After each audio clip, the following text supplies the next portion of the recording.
whopping crowd here today, so I'm going to preach extra long. No, I'm not. It's going to be short, I promise you that. This gospel kind of reminded me of when I was first coming back to the Catholic Church, and I would go with my family on Sunday, and a lot of times the priest or deacon would give the homily. Usually it was the priest at St. Charles, and it would anger me what I would hear. They would talk about abortion, they would talk about birth control, all the hot topics of Catholicism. And I used to come home and I would be like to my wife, did you hear what that priest said? Did you hear what that deacon spoke about? And I would be angry about it, And my wife would say, as a good Catholic wife, right? She said, well, good, it gives you something to work on, right?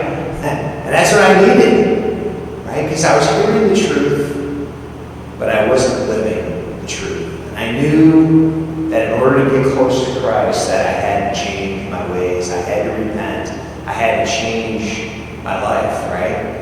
And sometimes we see that in our society today, right? We saw, even with Charlie Kirk, he had debated that man who shot him in the past, and they got very heated discussion, right? Not so much on Charlie's part, but on this man's part. He was mad. He was mad when he heard the truth, right? He was angry. And what Jesus is saying in the gospel today is that, just because we preach the truth, because we preach the gospel and people get angry, doesn't mean that we hold back and we don't expose our light. We still have to preach the truth. We still have to preach Jesus Christ. We still have to preach the gospel, right?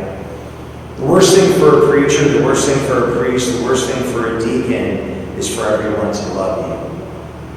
There's got to be things that you're talking about up here that maybe rub the people the wrong way, that maybe say to them, man, I got to change my life.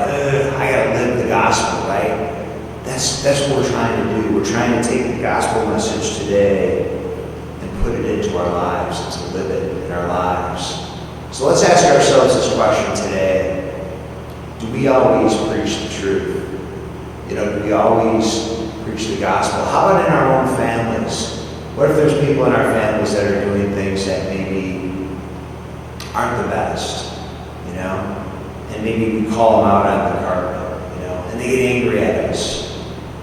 Do we stick to our guns? Do we still preach that gospel? Do we still hold the truth? Let's think about that today.